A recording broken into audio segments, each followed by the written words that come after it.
Okay, that brings us to our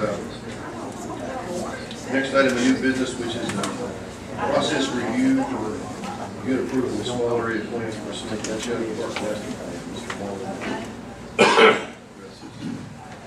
Thank you, Mr. Mayor. The Board of Commissioners approved a rezoning and master plan for the Chatham Park Plan Development District. And there's a lot of information about that that has come before all of us, and I won't be going over that. But the one key point of the master plan that you approved was a call for development and approval of small area plans. So there was and one of the ways that I have thought about this and described it to people when questions were asked is that the level of detail at a master plan is at one level, and that there's a level of detail at individual site plans and site designs is another level down here, and somewhere in between is a level of detail that would be useful and helpful to everybody, and it's the small area plan. So that provision was built into your approval master plan, calling for identifying 27 sectors on Chatham Park development, and saying that there should be that no development shall occur until small area plans are submitted and approved for those areas, with the caveat of the 515 that up until that point there is development that can occur up to a maximum threshold for number of residential dwelling units and non-residential floor area. So that is that's been in place. What's not in place is what is the process for submittal and review and approval of small area plans as they are prepared. And so that is what we're bringing to you tonight. It is we have been looking at the language and intent of the master plan, at the other provisions for review of plans and zoning, subdivision, so on. And we have constructed what we believe is a good balance and a reasonable way to approach the submittal and approval of master plans. So in a nutshell, we've got what we are suggesting to you is that you after discussion, we're hoping that you will endorse this or some other version of a process for dealing with small area plans. And what we're suggesting here is that there be information be put together, and this process gets pretty specific about what kind of information should be included in a master plan. And that comes from several sources. In the master plan itself, there is a list of information that that needs to be included in master plans, excuse me, in small area plans. And then in looking at other ordinances and other policies and procedures that the town has, we have blended together what we think is a very reasonable and balanced approach to the information requirements that should be included in any master plan submittal. So then, the question is process. So what should be the procedure for review and action on a small area plan? And what we have constructed is the following. It's 6 steps for this proposed process that we are bringing to you tonight, that we're asking you to endorse. First, when the applicant is ready to prepare one or more small area plans, there would be a pre-submittal meeting that where the applicant would come talk to the town's zoning enforcement officer. Right now that's me, and soon it will be somebody else, but to talk about the small area plan, what the geography is, what is to be included, and to be sure that there is an alignment of and understanding of what is the area, what's to be included in the small area plan, what kinds of information, and so on. And then subsequent to that pre-submittal meeting, the applicant would submit a small area plan. And it could be for one of those 27 areas, it could be for some aggregation of those individual 27 areas, either way. Following submittal, the town zoning enforcement officer would determine whether or not the application is complete and has everything that it needs to have in it. And upon that determination and notification of the applicant, then there would be a public information meeting that the applicant would sponsor to allow the small area plan to be presented and questions to be asked, and there would be dialogue about it. Then following that public information meeting, there would be a staff report that we put together, taken to the planning board, asking the planning board for review and recommendation.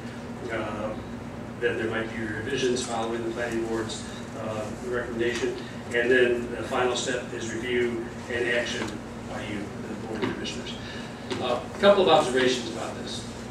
Clearly there is a lot of interest in Chatham Park, and there would be a lot of interest in stakeholders, residents, wanting to know what is being proposed in these small area plans, because the small area plans would be then the guidance for additional, the actual specific development. So there needs to be opportunity for public review and comment on these small area plans to go forward. We are suggesting here two main opportunities for that, one at the beginning and then one near the end. So the beginning is this public information meeting where people can come and understand what's being proposed. And then we are making a suggestion here that is at slight variation with your typically adopted policies for your Board of Commissioners meeting. So I want to be specific about that. In our thought, there would be value in having people be able to come and see, and be a public event and be able to make comments so at the beginning. And then also when you're getting ready to take your action on a small area plan, we're suggesting that giving yourselves the flexibility, if you choose to allow public comment to you at that last stage before you act. So that's that is in a nutshell. Now there's one other thing that I want to talk about, and then I'll stop and any questions for me or somebody else. There's one other piece in the master plan that is related to all of this, which is called additional elements. And I'm sure you remember that one of the provisions in the Chatham Park master plan is that these small area plans be produced, and also additional provisions that have more detail about development specifics. The list is in the master plan: tree protection plan, master signage plan, lighting plan, master landscaping plan, affordable housing, and so on. There's a list of those additional provisions. So those are also going to be prepared by the applicant. The master plan does specify a process for review and approval of those, which is the same as if it's a zoning amendment to the zoning ordinance. So the master plan calls for additional elements and specifies a process for review and approval. The master plan calls for small area plans, but does not specify the process. So that's why we're here tonight, is to suggest a process for small area plans. Now the reason I bring that up is that as I've been looking at this, and we've all been talking about it, there seems to be benefit in allowing the possibility of additional elements in small area plans to be coming through the process simultaneously. Not that they have to be, but one of the things that kinds of questions we're hearing is, wouldn't it be helpful to have some information about the intent for landscaping or for lighting or for affordable housing, which are additional elements, as small area plans are being prepared. We've also heard the opposite. In doing small area plans, wouldn't it be helpful to have that information as we're doing these additional elements? So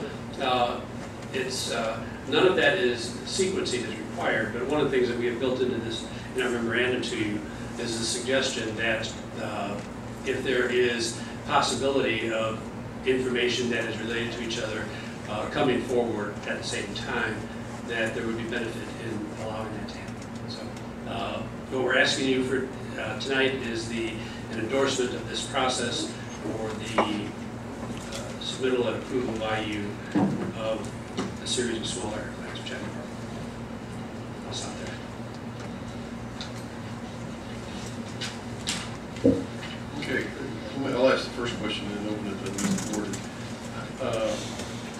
clarify what it is you're asking for tonight, I assume this would be codified at some point with either an ordinance or a resolution or policies document. I don't see that here tonight. It wouldn't be an ordinance, Okay. and this is just an administrative procedure. This is the procedure for that would be followed for approval of this. So it's not ordinance. I agree with you that it falls more into the category of policy Okay. and procedure. So what, kind of, maybe the attorney.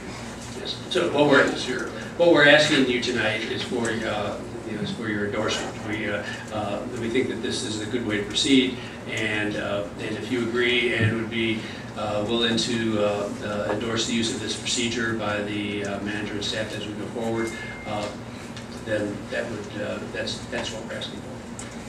Okay, and will we see it again in a finished format? This is finished format. This is it, okay. We adopted that. The first page and a half is the minimum involved in the process. So that's what we're talking about. Okay, so if we concur that we like this process to just become part of our policies and procedures, it doesn't require ordinance or resolution or anything like that, just. I just want to throw out one thing, like on page 5, it talks about descriptions of proposed development in small areas, including in the last bullet under descriptions of proposed development, talks about description of Southwest Shore Plan recommendations that have been considered. I just would like for somehow the maps that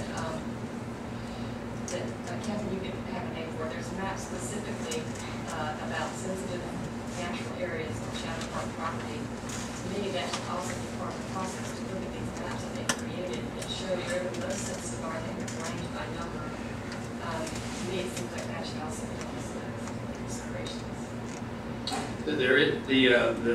There is reference to the Southwest. But this is a little different, this is more specific, right? This is, Are you talking about the overlay district, or are you talking about the map that shows the different layers that make up the work that you all have done, I feel like that should be considered, because this is specifically Chatham Park property. It was purposeful not to include that as in this process, partly because it's a work in progress, and it's. The maps are, we were given a notebook sometime ago, like 2 years ago. Oh, right. Yes, that, and that's referenced in the master I'm plan. not talking about the ordinance for. Right. Gotcha. Maps that were done specifically for, it's more detailed than. Yes, and thank you. And what the master plan calls for is it does refer to that as information that should be used in consideration of preparing master plan, of preparing all the plans for Chatham Park going forward. So it would be. And it's different than the Southwest Shore Plan. What I'm talking about, they're related, but this is more specific. Well, the master plan, in talking about what's required of the small area plan, specifically says Southwest Shore Plan. Yes. And So we can't add something else. not at this point. We'd have to amend the master plan to do that. I think that any information that is available can be considered, but in terms of making any requirements for what has to be submitted or any standards or that have to be met. It just has to be considered, it just has to be considered. I think that everything would be considered. It's not on here. Well, I think we've got a very specific list of things that are going to be considered. I don't think we can say, well, let's consider X, Y, and Z. We have a master plan that says these are the things you're going to consider. Well, for example, if the master plan calls for consideration of existing environmental conditions, wildlife, and so on, and so there's information out there that can be drawn upon to be. Well, but it specifically lists environmental features including streams, buffers, wetlands, steep slopes, greater than 20%, natural heritage areas, upland, mature, hardwood forests, subwatersheds containing federal listed aquatic species, and game, land, hunting, safety buffers. That's what it requires. So, So, to add to that list outside of the process of the master plan is not a possibility. I think we can still use the work of this committee that's working on our conservation ordinances. It was even done before we started the conservation ordinances. It's a lot of work, some from the top conservation and wildlife organizations in the area and different experts in the field, and just want to make sure that their work is considered in future work, because they know this area and everything else as far as what the most important areas.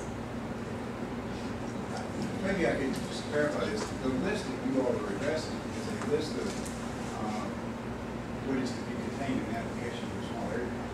What you all consider in reviewing the small area plan is up to you. You can consider anything you think is relevant. And so if you think that there's information that's available to you that you think has some bearing on the application, then you certainly are entitled to do that. Mr. Gutto's point was that the master plan talks about what small area plan shall contain in terms of information that the developer is expected to provide. How you all go about evaluating or considering that application is up to you. And it's all a matter that you can certainly draw from any resources that is relevant for the I think in cases in those maps that Commissioner Foley mentions, this last bullet here, I think Commissioner Fielko mentioned it as well. A lot of the discussion went into developing this bullet within the master plan came from a pretty lengthy discussion of those maps here. So the final decision on the master plan kind of hinged on how much of that you're going to incorporate. So you mentioned the areas, hardwood forests, and some watersheds. And that's kind of where we landed as we approved the master plan. And so that in fact is one of the considerations here. So I mean, you are actually taking that into account.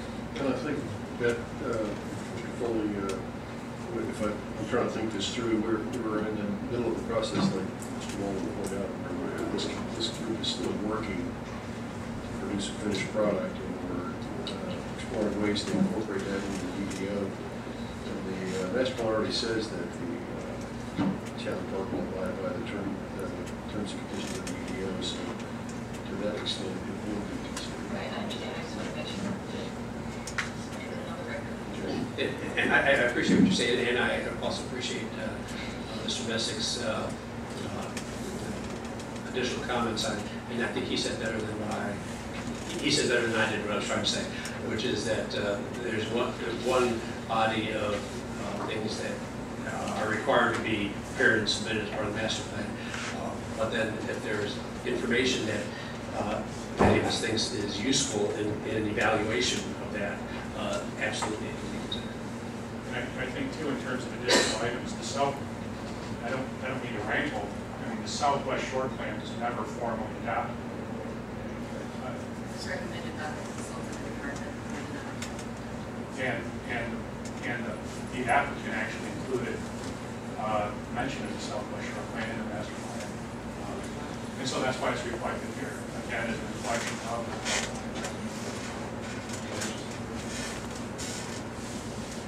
so, again, in a way that those are additional considerations that are above and beyond what we formally adopted as a plan.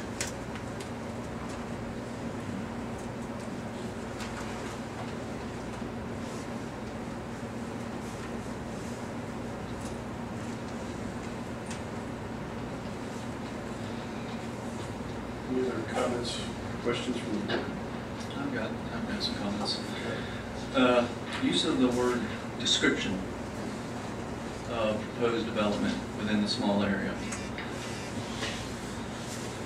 Are we talking about maps? Are we talking about writing?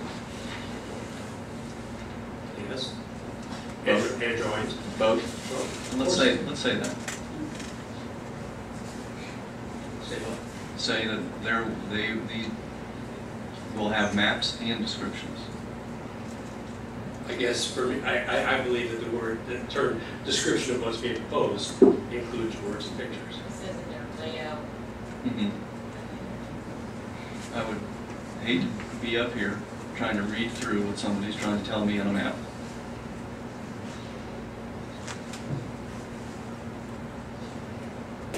I'm not sure I understand. I can appreciate the gap there, but I don't want to be sitting on this board when someone hands me 2 paragraphs and says, that's my plan. I can't imagine any possible circumstance in which that would occur. Well, let's avoid that altogether. And By saying, so what I'd say plans and maps, plans and descriptions.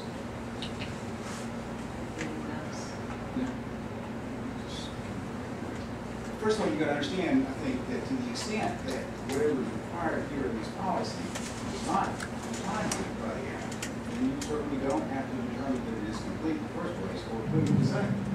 It says detailed descriptions of proposed development. Now, I guess detailed means different things to different people, and obviously to you, descriptions means different things than logic. So, I mean, at some point, you don't have to go with it if you don't think it's complete or satisfactory or adequate. But by the time that happens, there's been a lot of water under the bridge. So are we I'm just trying to get clarity. Are we on page 5 of the oops. Yeah.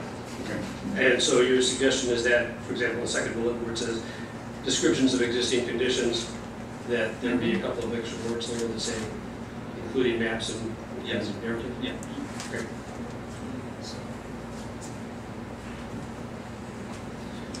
And then the same thing. Same for the proposed. next one. Yeah. Yeah. Thanks. Can we expand on what we mean by existing public infrastructure? Can we have some list of what we're talking about? I think we're talking water lines, we're talking roads, sewer, parks, open space, trails. In terms of existing, it's pretty minimal. Correct. Streets, probably, they possibly utilities. Okay. Just want some sub-bullets there. Yeah. So this is the under descriptions of existing conditions, existing public infrastructure. Yeah. They have add the word descriptive. Please.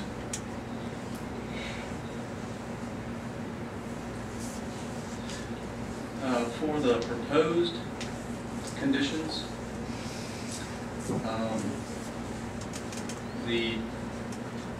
the bullet regarding the southwest floor plan, I think what the master plan asks for is that those recommendations be considered. So if we can ask the applicant to tell us which ones were considered and which ones were implemented, that'd be helpful.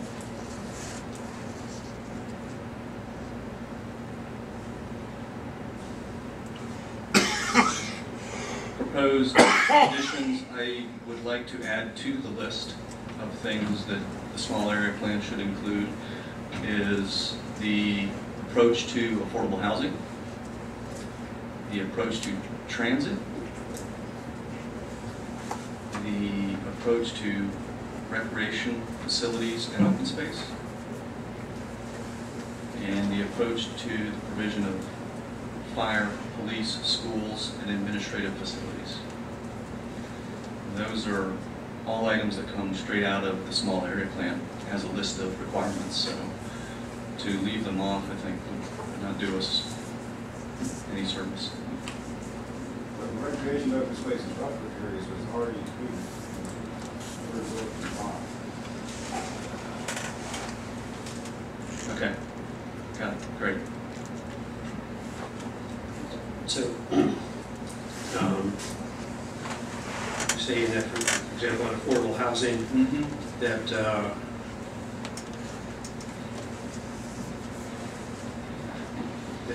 you're saying that that's included in the master plan? Yeah. I don't know what you're saying. Yeah, right, it's an additional element that's different from a small area plan. That's what I was talking about before. There are two things we're talking about here. One is small area plans, and the other one is additional elements.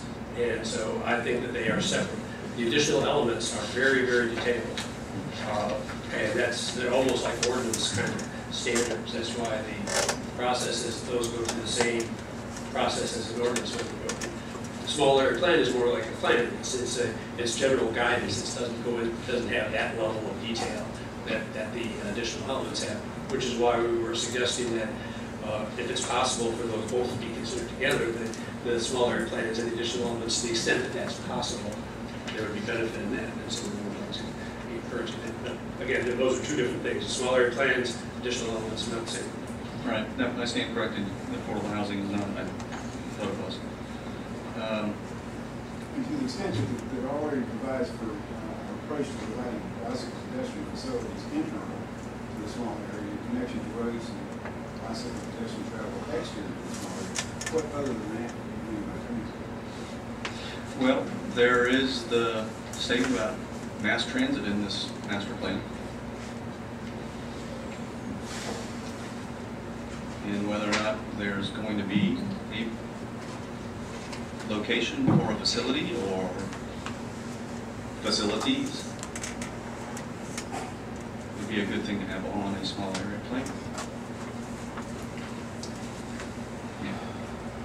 Well, and if it's contemplated that we're going to have a Raleigh-Durham, Chapel Hill style bus line, and roads that you can accommodate bus stops and whatnot. So we can get that. Yeah. Right. I guess I would suggest that under descriptions of proposed development of the small area plan, road layout and types in each of those small area plan is something that would encompass what you're talking about. If you're looking at an area plan, obviously it's a very large area in Chatham Park. So there's some small areas where there is going to be probably denser development than others, and some of the areas probably be more easily served by transit than others. And so there's some small areas where attention to the road layout to be accommodating buses and so on would be very important. Other small areas where that might be less important. Right. And may just be a designation to be retrofitted in the future. Last bullet, financial impact analysis, focusing on required public facilities. I'd like to say public services and facilities.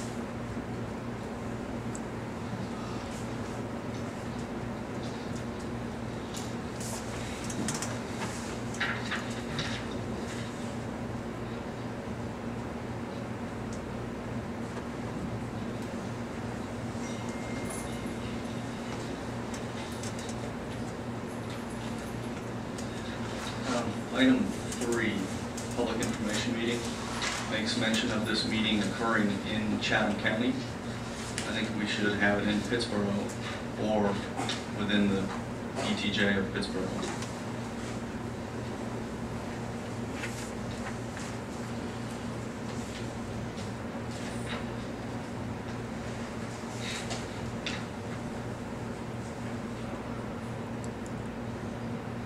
This question, Mr. Messick.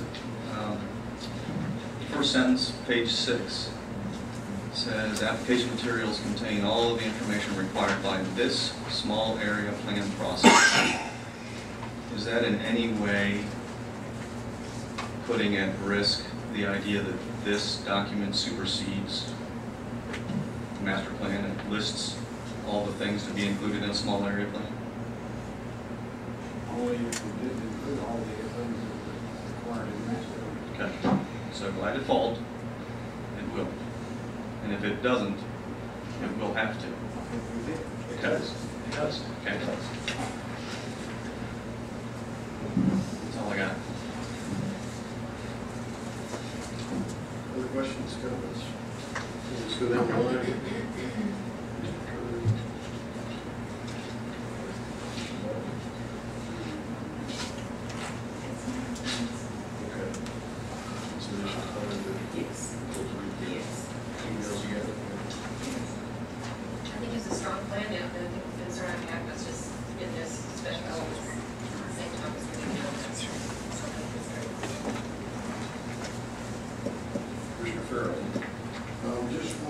Procedures in number 2 where it says submit a small area plan application within 10 days. I assume that's 10 business days. Good point. Yes.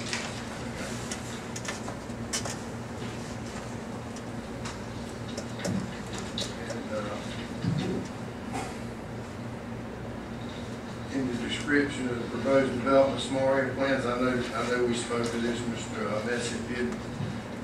Do we have a percent of each one of these small area plans for open space?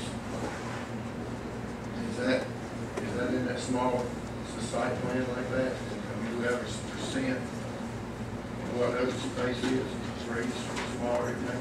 I don't remember, I think it was a gross overall number, yeah. Some small areas will have more natural areas than Sure. others, so.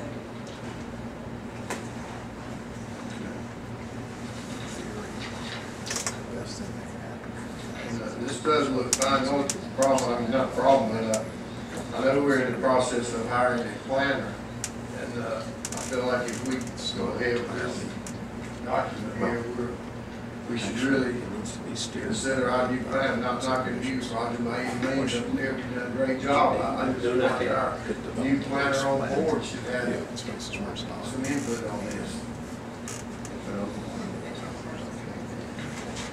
What, I mean, that's the manager, what kind of a delay did that entail? Are we close to one that day with that person? Close to hiring, sort of starting, we're getting 30 days or something like that. Honestly, I don't, somebody next to who we were gonna hire, I don't know how they're gonna have. That's Rogers. I would agree with that, but I think Commissioner Farrell might be saying that just, sort of a courteous welcome to the new person, as a courtesy.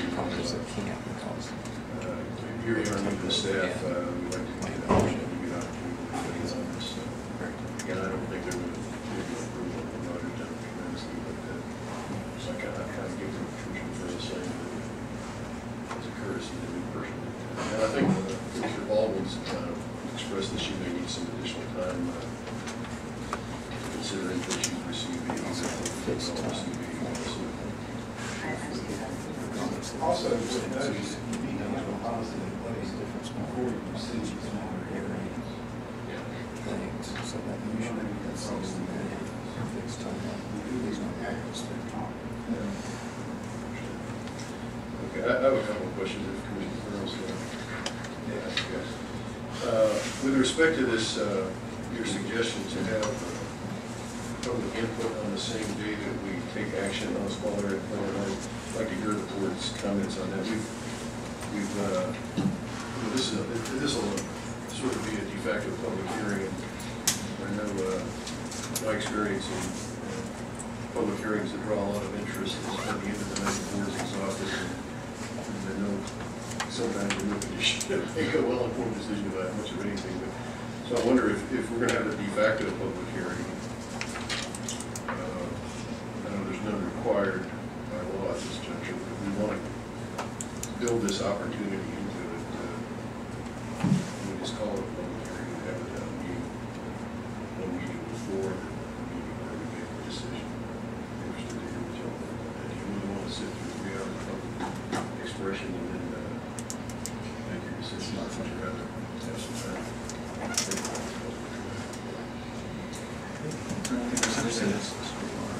Makes us make the decision. So I hear what you're saying, and I'm comfortable putting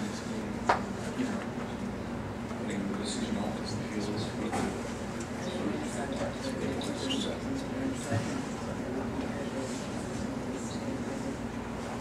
you're agreeing that we should separate the two? Commissioner Cook was saying that we always have the auditor table. One idea would be to, I'm thinking about the term public comment session or something like that. Public hearing tends to indicate a legal process.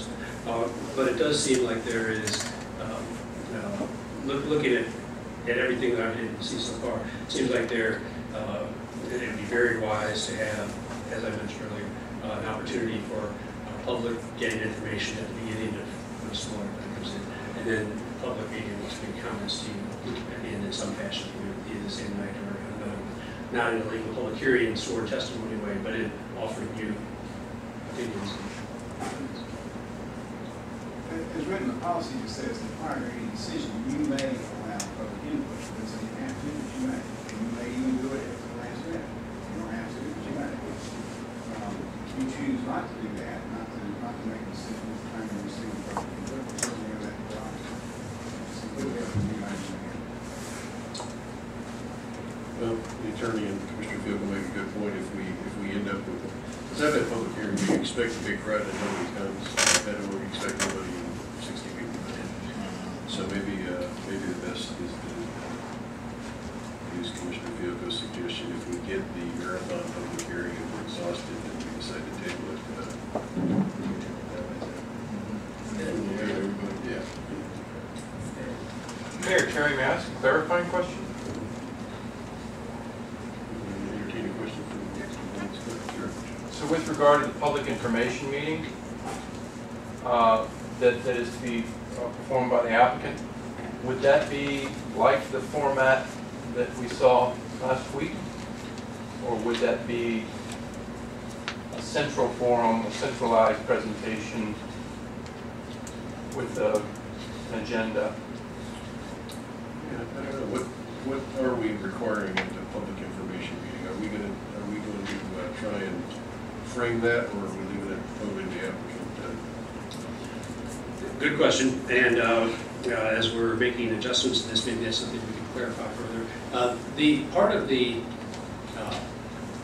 context here is that smaller plans are going to be different. There are 27 of these; they're not all going to be the same, and so the circumstances in one smaller plan might be different from another. There might be one that has a lot of public interest associated with it, another one that has less so.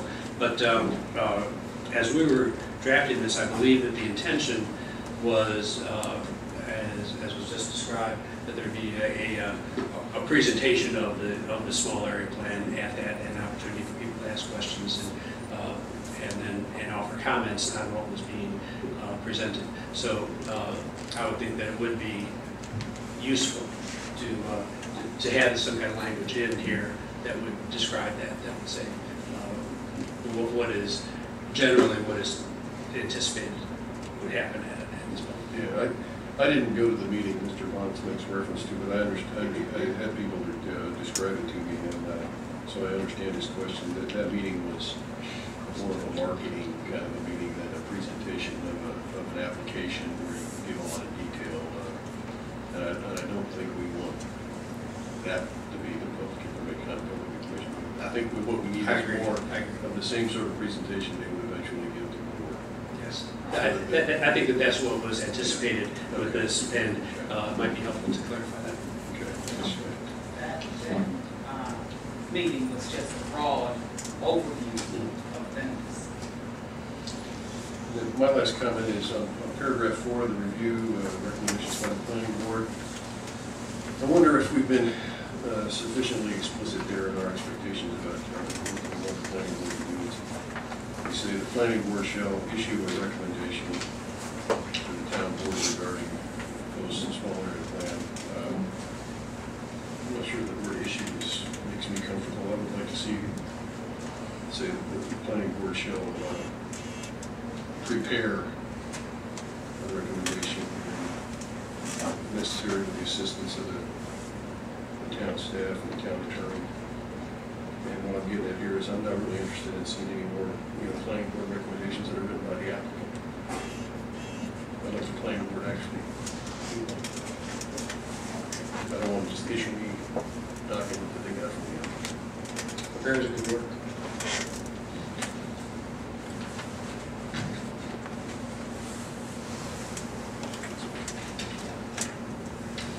But other than that, it's a good process, thorough process.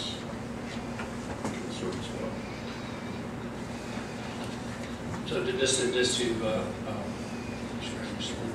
what I'm hearing board say is make some changes to this that you have as you described tonight, and that I also heard some of you say that you've got some emails that you'd like to think about and so on, so you can pass some of that along then return at another. Yes, sir.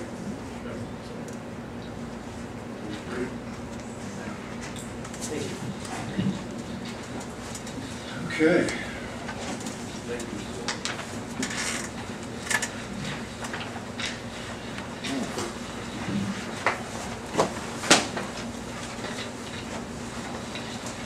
Brings us to managers' updates and reports. Great time.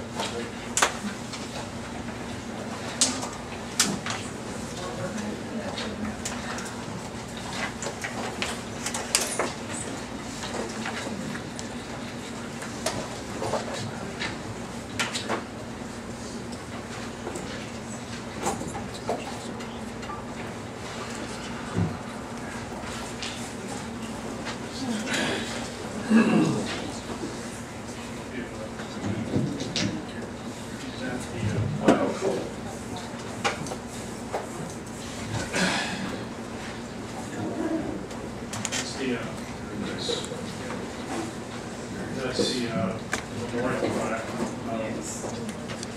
honoring Katie Vernon, whose park is named after. Paul Moore dropped that off today, so I bet you guys want to.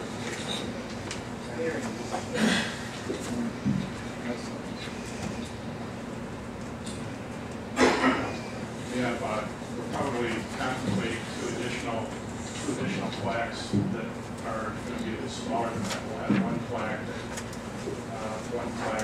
that takes into account the significant donation that we received from the trust, not from the trust. Blair, County Blair. Yes, and then there were some local contributions that were made, of slightly smaller ones. So we're looking probably one slightly larger one, because a slightly larger contribution, and a smaller one from a number of other, commercial smaller contributions. So, and those will all be prominently placed at different spots. I believe the one that we're looking at right there will be placed on a border or on a folder in front of the park of the landscaping. So, we're looking this week to complete the remaining items with the exception of the brick cap. So we're looking at retaining wall.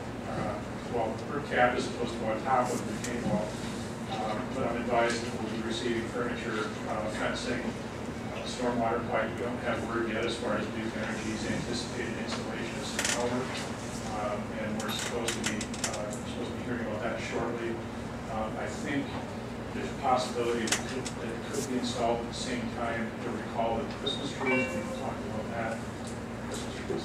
The street trees being powered up for Christmas lights. And so the hope is that the work will be completed at that same time. And then we're expecting an event on October 10th. Planning director, we talked about that tonight with assistance from Roger, from Diane Reed from Chatham County, BOC, and Mr. Messick. We interviewed 4 candidates last week. I'm expecting to gather 1 or 2 of them for meeting with department heads within the next week. And then, depending on availability, we're looking at a start date from the planner, hopefully sooner than later in September. So I think you guys are going to be happy with the final result.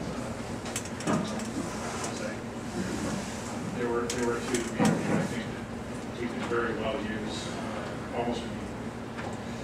Asphalt paving, as I indicated in the attached, the memo, we're looking at an RFP right now. Well, we'll be looking at an RFP when they're submitted fully at the end of this week. The list that you can see there involves mainly a significant stretch of Salisbury Street on both sides of Hillsborough, but also a small stretch of Barron, West Chatham, and then Log Barn. It's about 4,200 feet of streets, and that's going to be fully funded by Howellville. Like I kind of alluded to earlier, once the bid pricing comes in, it looks like we can't, if for whatever reason we cannot meet the roster here that we've identified, then we may be able to scale that back. Likewise, we can also consider adding some streets if it appears that we become I want to exercise caution on this because I'm advised from some of our preliminary diligence in that apparently with the economy heating up a bit, so has asphalt production. And this is the time of year when a lot of that tends to be happening, increasing projects. And unfortunately, as you can see, the sidewalk project, oftentimes when we have a slightly smaller scale compared to what contractors are typically dealing with, scale, this relatively smaller scale projects like we'll see in Pittsboro tend to receive a little bit less attention maybe than the larger projects that you see. But we will let you know once we're ready to start on that. And I think the end date for asphalt paving like last year is to have all of that done by the time of the street fair is ready to commence. East Street sidewalk, we'll see that it's been poured in. In large part, we've got two stretches right now where we don't have sidewalk poured. The one stretch is kind of problematic is right in front of the post office where I'm told that they're waiting for some storm drain structures to provide. And then they'll be able to form and then pour. And then we will form in also the far end of the project heading towards the Mobile Home Park Road. And then finally, and I don't know if you guys want to attack this in this portion or in your comment section, but the last meeting we kind of nailed down a workshop date, and I think we need to probably address that at some point this month. Our original intention tonight was to have the wastewater plant are delivered and presented to you tonight. We held off on that for the workshop. So in order to, I think in order to have staff and have a consultant still prepared to kind of provide a secondary date, the one that we had originally. Any comments or questions? See, our original date for that was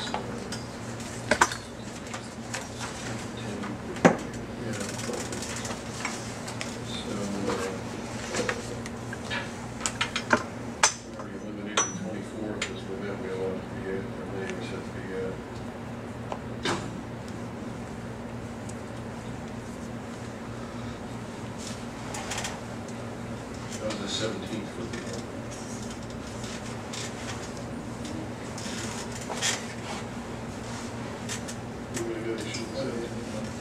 so it's just 1 week. That's the 1 week delay. Same time. Same time. We said 4 o'clock before. Start before. Yes. 17th.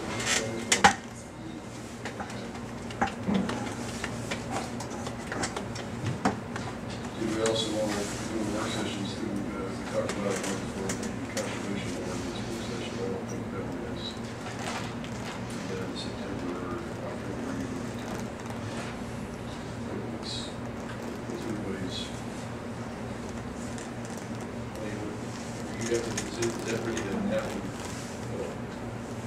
The materials are in a state of preparedness that are happening. Okay.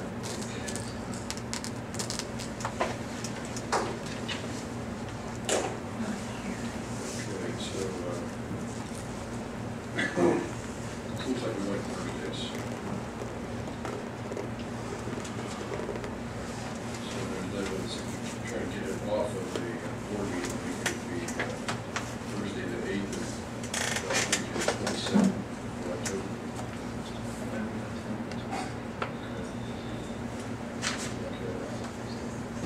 8th of October. For folks. That's going to pretty much shoot us for the line. Well, no, actually,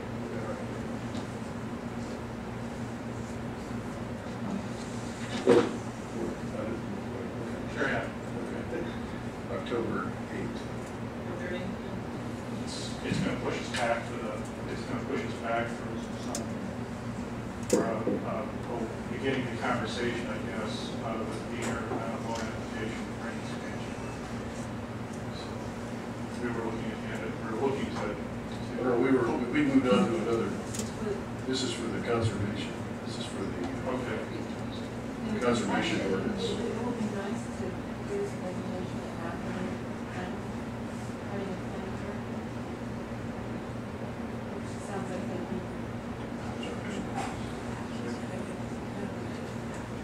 utility work session is the 17th of September. Is that, you're not gonna do these on the same night? No. Yeah, I know it's I thought they what's were, missing on that one. I thought they were immediate enough to. So the 17th of September Thanks. and the 8th of October. We comfortable with 4?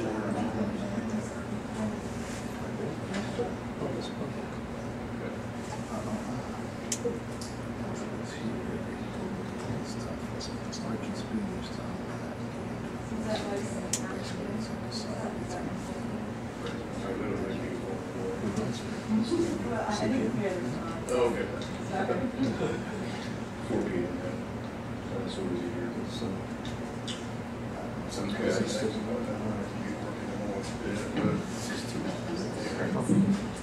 Okay.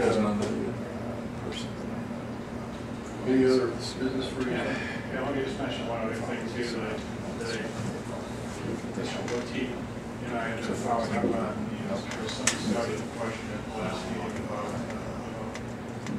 finishing work in code, there was some questions that and feedback that this boutique received,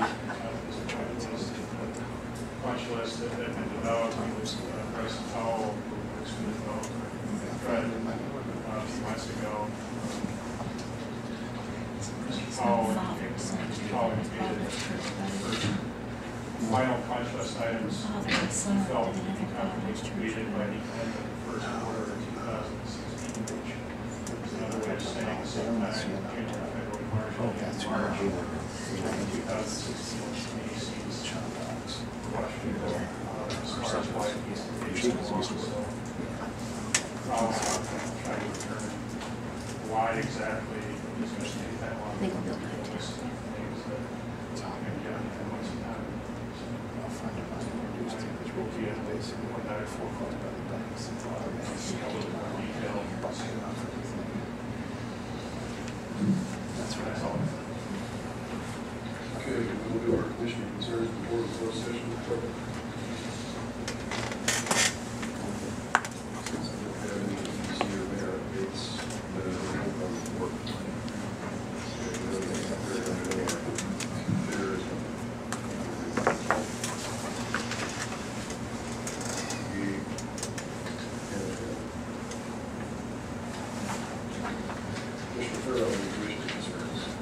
You had some citizens still concerned about the sidewalk on the west side of town coming back to school.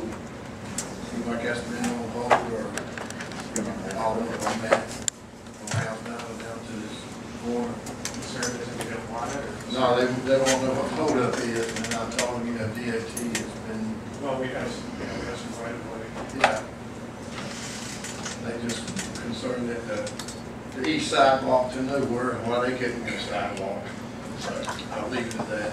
The west side. That's all I have.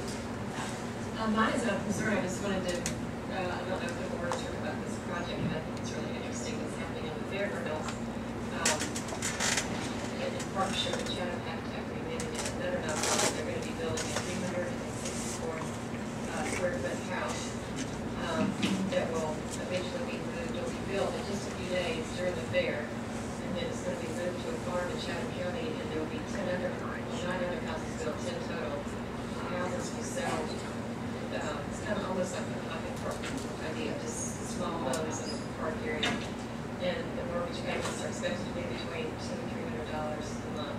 So it's a really neat project that's starting right here in this part of Sherman. You said they're going to build it in one day. Is that, oh, I've heard. During the fair. During the fair.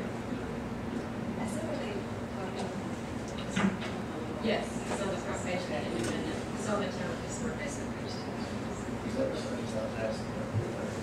Similar, but that's not right. No, that's not. That's all I have to say to share.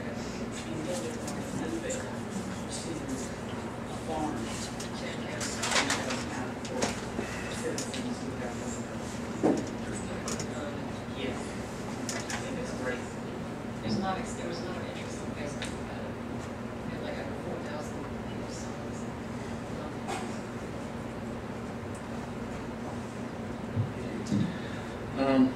trying to make sure we get the replacement, the corrected sheets from the master plan that were identified.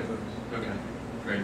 And our online version is got some formatting issues. So if we could get that corrected. Tell me exactly what it's like. The first item is the text of the master plan.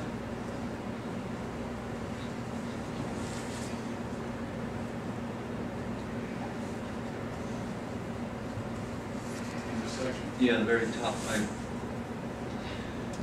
If you scroll down, you'll see that it, at least when I looked at it, go to page 41. You gotta let it load. The 96. There we go. There it's starting to.